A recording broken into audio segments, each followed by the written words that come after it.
Hola, ¿cómo están? Muy buenas tardes. Gracias por acompañarnos en este día destinado a literatura. Tengo que decir que el día de hoy nos acompaña una invitada que para mí es muy especial porque debo decir que me abrió el panorama a un género literario muy diferente al que yo le temía mucho, pero la verdad es que encontré algo que me gustó y me di cuenta que tenía yo un temor que en realidad era un gusto que no había encontrado. Estoy hablando de Lola Ancira, a quien agradezco muchísimo, agradezco de todo corazón que haya aceptado la invitación para este día. Lola, ¿cómo estás? ¿Cómo estás? Platícanos. Muy bien, Jaime, muchas gracias a ti por la invitación. Yo estoy muy contenta de estar de nuevo contigo platicando de mi más reciente libro. Así que, pues, gracias a ti por el espacio.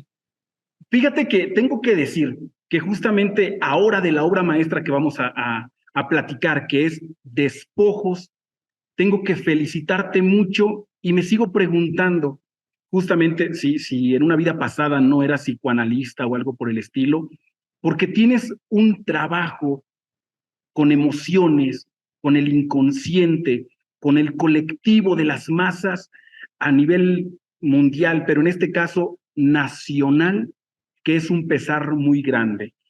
Y quiero preguntarte y que toda la audiencia que el día de hoy nos acompaña, y agradezco muchísimo, quiero que nos platiques cómo nace Despojos.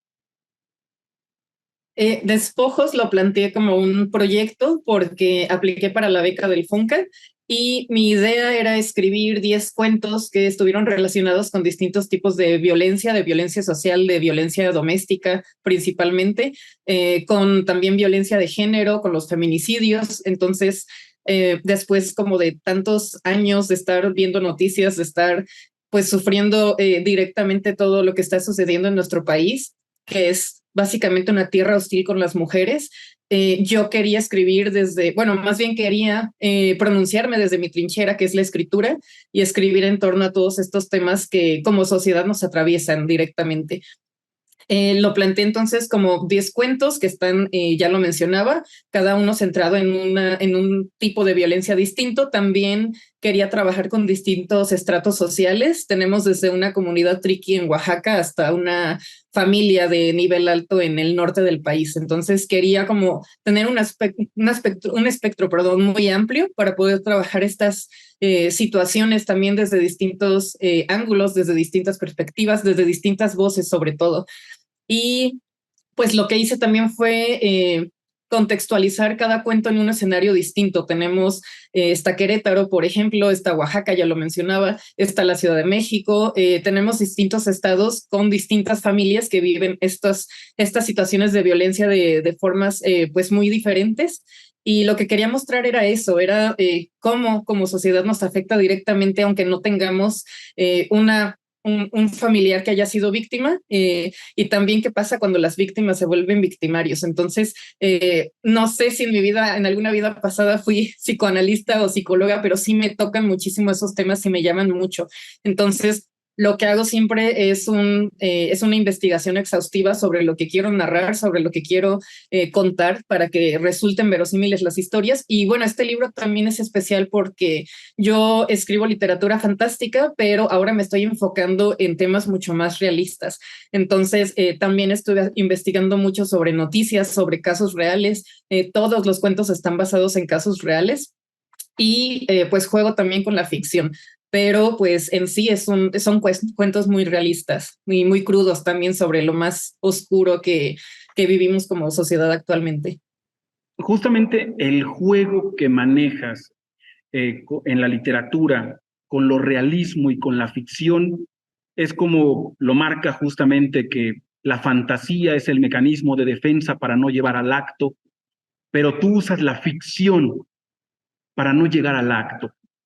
Y estoy hablando del tema de la justicia, porque justamente en estos 8 cuentos, que hablamos justamente de que en su inicio fueron 10, estos 8 con los que juntamente justo se gana el certamen Laura Méndez de Cuenca en el 2021, hace un año, justo manejas también la parte del sufrir, de familias de diferentes contextos socioeconómicos, de diferentes lugares de la República Mexicana, pero también habla mucho no solo del sufrir, sino de la necesidad de justicia y también de esa parte de una justicia no encontrada, en la que te obliga, y tengo que decirlo justamente desde mi escenario paterno, creo yo que en esa cuestión no sabes qué pasaría si algo le sucede a un ser amado, a un ser que buscas proteger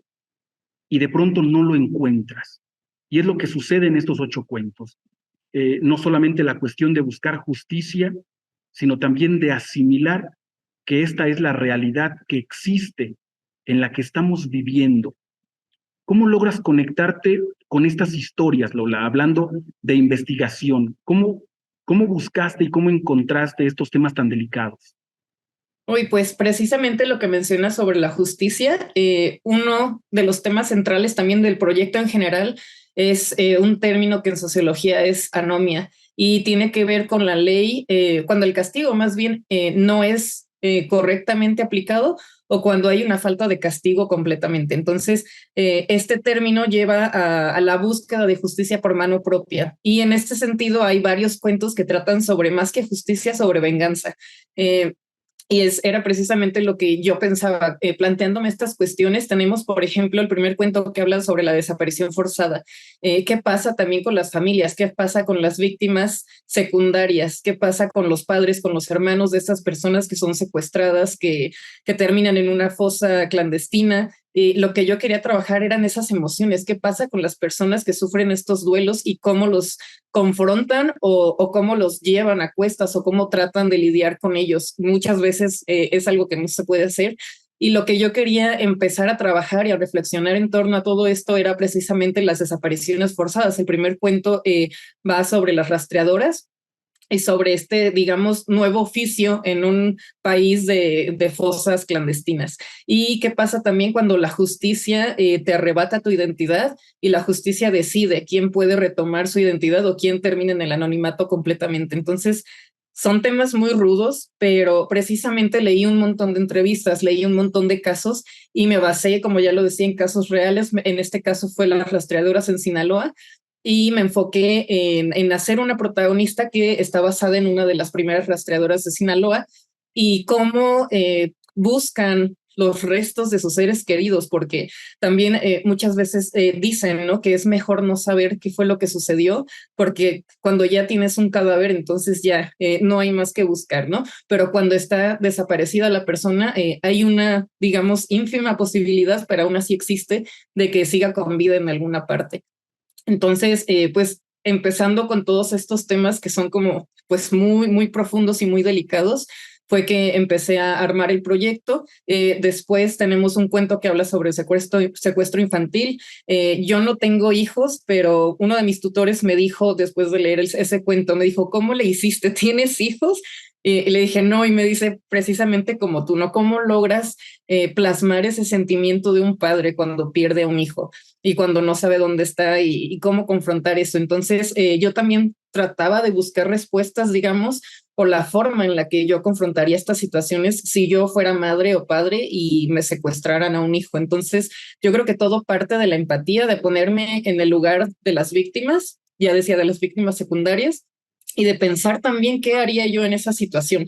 Y también hace poco presenté el libro en la Semana de Novela Negra en Querétaro, y ya cuando estábamos en el momento de las preguntas, otro escritor me preguntó, me dijo, ¿tienes una postura? ¿Escribiste este libro desde una postura? Yo dije, sí, desde la postura del odio, porque a mí lo que me gustaría hacer sería que la justicia llegara a través de la venganza, y es algo que yo trato de hacer en los cuentos con los personajes afectados directamente. Lo que decía, esa parte de la fantasía para llegar al acto, aquí son las letras y es algo padre. Y tengo que decir que hay algo muy hermoso y lo detecté y lo rescato mucho en este momento, que es lo que acabas de decir, la empatía, pero la dignificación de cada uno de los cuentos, porque no se busca simplemente ultrajar la historia para contarla, sino que también se busca expresar, y me vino a la mente Eduardo Galeano, y desde una parte de las venas abiertas de América Latina, pero justamente poder mirar lo que sucede socialmente, económicamente, en la parte de las familias, de una ideología patriarcal, pero también la fortaleza que existe con las mujeres. Me gustó muchísimo esa parte de dignificar y muchísimo, tengo que decirlo, las rastreadoras, que como lo dices tú, podríamos creer que es un grito desesperado por una búsqueda, pero en realidad te obligó a enfrentarte a este tema de justicia no encontrada y empezar a profesionalizarte para poder luchar de iguales, para no detener tu camino. Entonces, creo yo que mucho se puede rescatar al pensar que cada uno de estos cuentos se está trabajando con dignidad, se está trabajando con empatía y que se está buscando mostrar realidades diversas en todo el país. Y quisiera yo preguntarte, ¿qué tan complicado es para una mujer como tú, que eres una mujer de letras, que te encargas de tallerear, que has sido alumna, has sido maestra? ¿Qué tan complicado fue elegir, y quiero que me platiques esa historia, de que eran 10 cuentos y cómo terminamos en 8 cuentos? ¿Por qué? ¿Qué pasó ahí, Lola? Pues pasó que uno de los cuentos que no está era sobre la secta Nexium, que está, digamos, en la frontera entre México y Estados Unidos, y en la que estuvieron involucrados, pues, actores de Estados Unidos, gente del gobierno de México. Entonces, son temas, pues, muy fuertes, porque ya decía yo que hago un montón de investigación. Entonces, estar investigando cosas tan brutales, situaciones tan crueles y tan devastadoras, pues sí, en algún punto te abruma, y ese cuento siento que no lo trabajé como debía, o más bien no lo cerré, no tenía como muy clara la forma en la que lo iba a cerrar, y el final que dejé no me convenció. Entonces decidí mejor sacarlo, quedaron 9 cuentos. De esos 9 cuentos, mandé el cuento que me parecía el mejor del libro al concurso de cuentos de Edmundo Valadez el año pasado, y no ganó, pero le dieron una mención honorífica. Y no me preguntaron y lo publicaron el título y pues mi nombre. Entonces, nosotros decimos en el ámbito literario que se quema un cuento cuando, o un libro, pues cuando ganas un concurso, bueno, más cuando ganas un concurso, cuando es una mención, por ejemplo, que no ganas, pero te publican, o más bien sale anunciado tu nombre. Entonces esa obra ya no la puedes utilizar en otro proyecto, o más bien en un manuscrito inédito. O sea, ya no puede formar parte de ese manuscrito porque pues ya está anunciado, y supuestamente se iba a publicar, pero nunca se publicó. Entonces, bueno, ese cuento ya no podía formar parte del manuscrito. Por eso se quedó en 8 cuentos, pero aún así a ese cuento le fue muy bien por la mención, que pues sí me dio como ciertos ánimos, aunque no gane el concurso. Pero después se publicó en una antología que se llama Mexicanas, 13 narrativas contemporáneas, y lo publicó Fondo Blanco en el año pasado. Y es un libro que además se llevó el premio de Caniem al mejor libro del año. Y mi cuento es el último. Entonces tenemos 13 cuentos solamente de escritoras mexicanas que tienen que ver también con la violencia, y va aumentando de forma gradual. Entonces mi cuento es el último, ya se imaginarán lo que se pueden encontrar ahí, y es la historia de un feminicidio en Guerrero, y está narrado desde la tercera persona, bueno, más bien focalizado también en el personaje de la abuela, que es, digamos, una testigo de lo que está ocurriendo en Guerrero.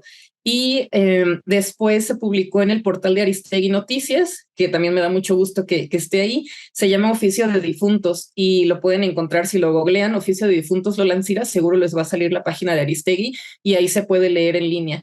Entonces, digo, ya no formó parte del libro, pero aún así, pues me gustó mucho el recorrido que ha tenido ese cuento, pero me hubiera encantado más que sí formara parte del libro, porque te digo que para mí es el mejor cuento de la colección. Pero bueno, esa es la historia de por qué eran 10 cuentos en el inicio, terminaron siendo 8. De todas formas, yo estoy muy contenta con el resultado, con el libro como tal. Y pues eso, esa es la historia del proyecto en sí. Bueno, también yo decía que lo escribí como proyecto para el FONCAS y me dieron la beca afortunadamente. Después ya con el manuscrito, yo quería meter el manuscrito a un concurso porque no suelo meter mucho a concursos.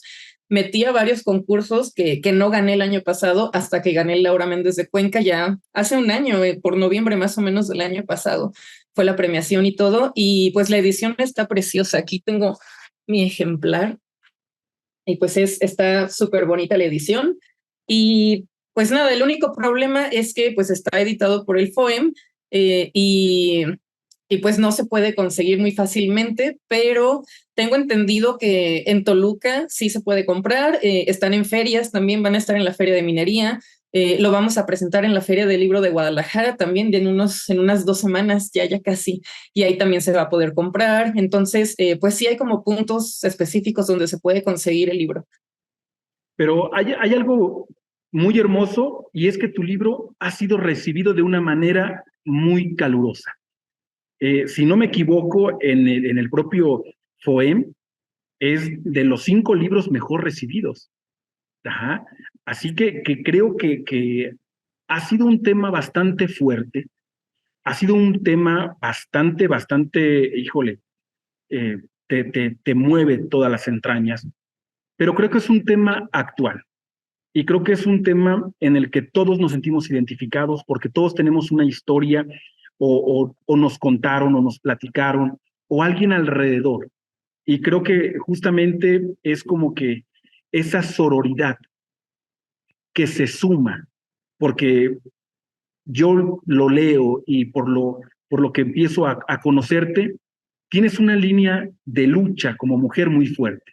Y creo que es la cuestión de decir, yo como mujer puedo sumar con las letras también, y aquí está, con esa línea feminista, con esa parte de tal vez al paso de la historia nos miraron débiles, pero no lo somos, porque podemos enfrentar el sistema, porque podemos llegar a las últimas consecuencias. Y creo que es algo en la que, híjole, yo, en la que todos intentamos conectarnos. Y fue de la parte más hermosa que me gustó muchísimo. Y quiero preguntarte justamente esta parte fácil y complicada, ¿qué fue lo más complicado de escribir estos 8 cuentos? Uy, pues lo complicado precisamente fue como elegir los temas, porque como mencionaba, casi todos tienen que ver con violencia de género, que es también una realidad muy cruda en nuestra sociedad mexicana. Y que es algo que yo siento que cada vez va empeorando. Entonces, yo también con esta situación de los feminicidios que va en aumento, es lo que dices, ¿no? Todos conocemos a alguien o todo el tiempo en Facebook están apareciendo también noticias de mujeres desaparecidas, muchas veces las encuentran sin vida, entonces era también esta sensación de que cada vez yo lo sentía más cerca y decía, bueno, es que ahora es alguien de la colonia, ahora es alguien de mi edificio, ahora es alguien, o sea, yo sentía que cada vez estaba más cerca hasta que fuera yo la víctima. Y también en ese sentido era que lo quería trabajar, quería investigar, quería como saber mucho más de todo lo que estaba ocurriendo. Y también hay un cameo a Goyo Cárdenas, que es un personaje histórico, uno de los primeros feminicidas conocidos en la sociedad mexicana. Fue alguien con quien yo estuve muy obsesionada y ya en este libro cerré mi obsesión, dije, esto ya no puede continuar. Entonces le hice un cuento, le hice un cameo, pero es esa cuestión del odio, ¿no? Hacia un género en específico que es el femenino. Entonces, bueno, ahí está como mi especie de búsqueda por saber qué fue de este hombre o por qué llegó a cometer los actos que cometió. Empiezo con su infancia, voy avanzando y al final pues también le hacen un homenaje en la Cámara de Diputados, que fue lo que ocurrió con Gregorio Cárdenas, porque supuestamente es el primer caso de un criminal reformado. Yo no creo que haya sido así, entonces ahí también tocó el tema y todo lo hago desde la crítica, entonces sí es un libro con mucha crítica social, es un libro muy pesado, pero como bien mencionabas, también lo que quería era mostrar precisamente a personajes femeninos fuertes y con carácter, entonces eso fue en lo que me enfoqué también en el proyecto. Creo que todos los cuentos tienen al menos un personaje femenino que si no es protagonista, sí es un personaje muy importante. Y pues lo que quería mostrar era eso, ¿no? Era la fuerza femenina que, como ya mencionaba el primer cuento con las buscadoras, para mí no hay mujeres más fuertes que las buscadoras, que como bien mencionadas también se profesionalizan y tienen estudios muy específicos para poder hacer estas búsquedas. Entonces, partiendo de ese cuento, que es el primero y yo siento que también es de los más fuertes, vamos avanzando a través de la República Mexicana y el último cuento también es de una mujer, de una protagonista, que lo que hace es buscar los huesos de su esposo porque los robaron para el mercado negro. Entonces, es otra mujer que está buscando despojos, y precisamente de ahí viene el título del libro. Despojos son todos estos huesos, todas estas pérdidas, todos estos vacíos. Yo siento que es un libro de vacíos, ya lo decía, de duelos, de pérdida, de llanto también y pues de confusión, de miedo, de todas estas emociones que nos genera la incertidumbre, básicamente, y la incertidumbre ante la muerte o la desaparición de un ser querido. Justamente lo dijiste de la manera más hermosa. La parte de despojos es lo que queda después de sufrir algo así.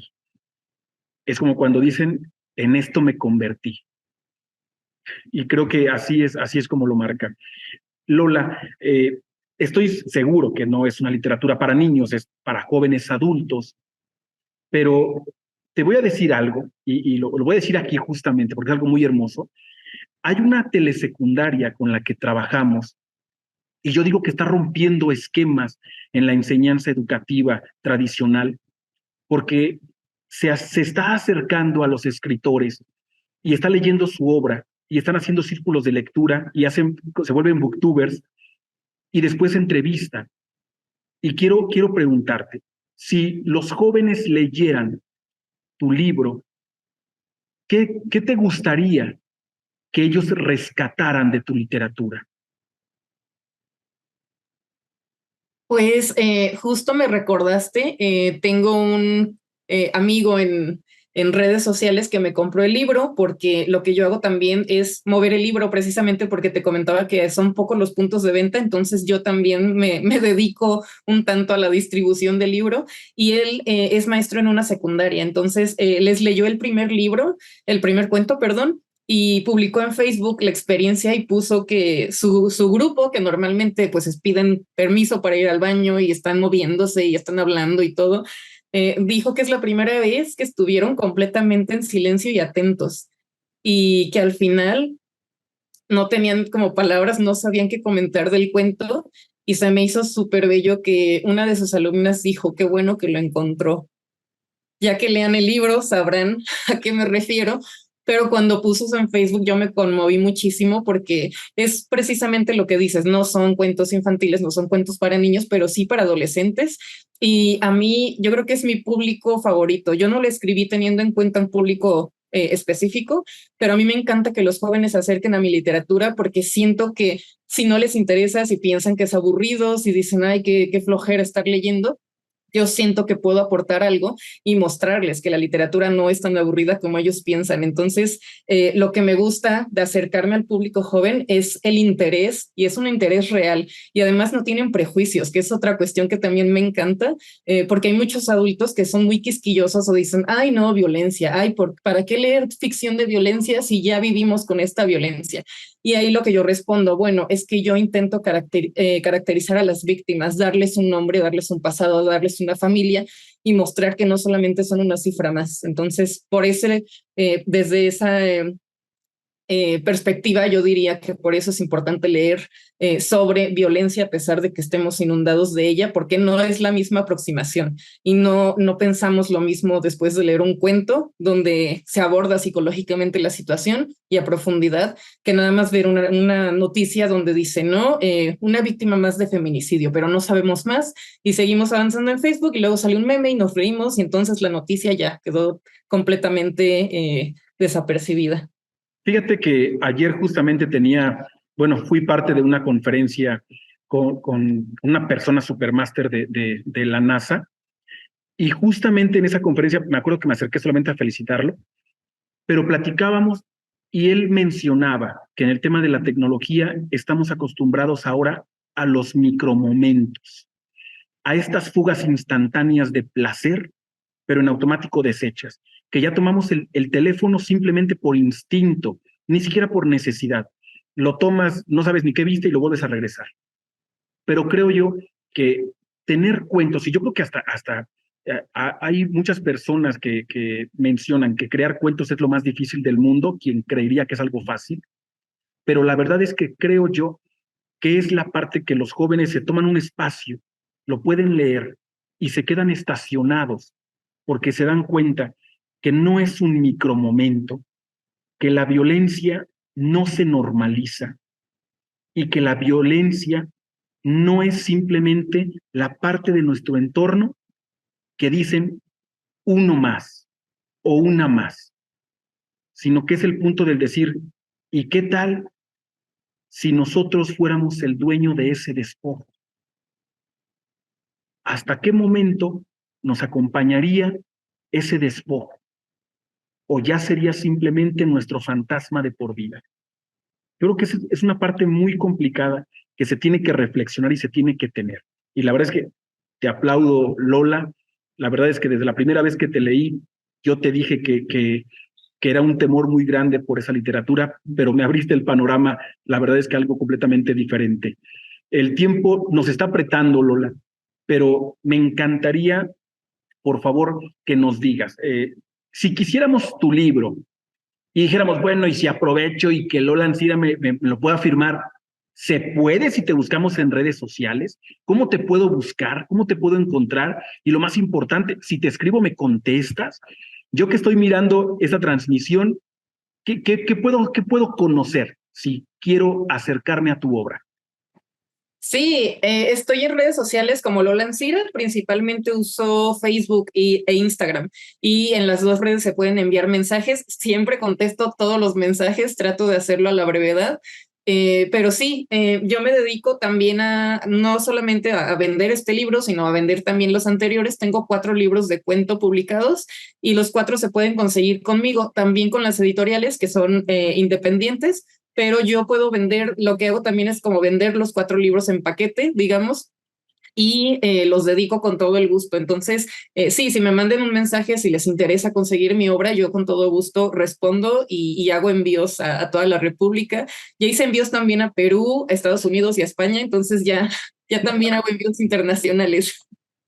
Y es algo padrísimo, la verdad. Yo creo que si las tecnologías nos pudieron dejar algo, es la cercanía que nos puede dar también. Ajá, que tenemos el acceso y la oportunidad de intercambiar palabras con alguien tan interesante en el mundo de las letras como lo eres tú.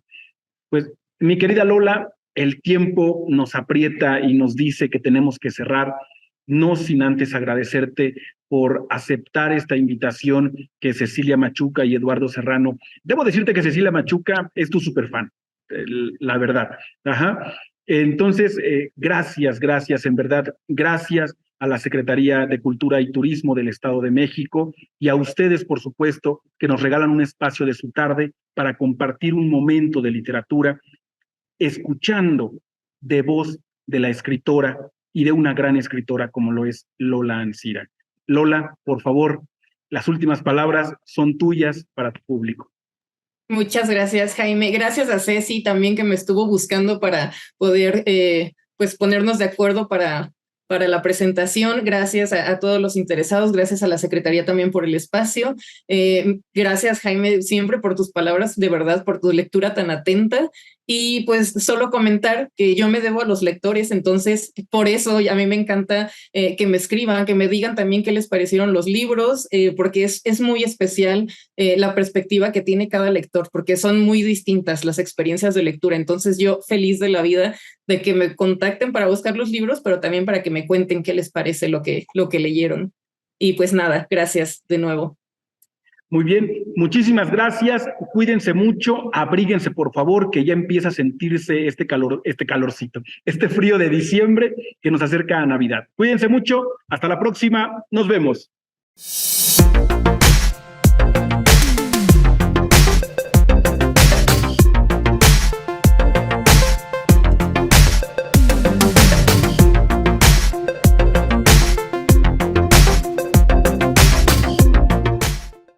Edomex. Decisiones firmes, resultados fuertes.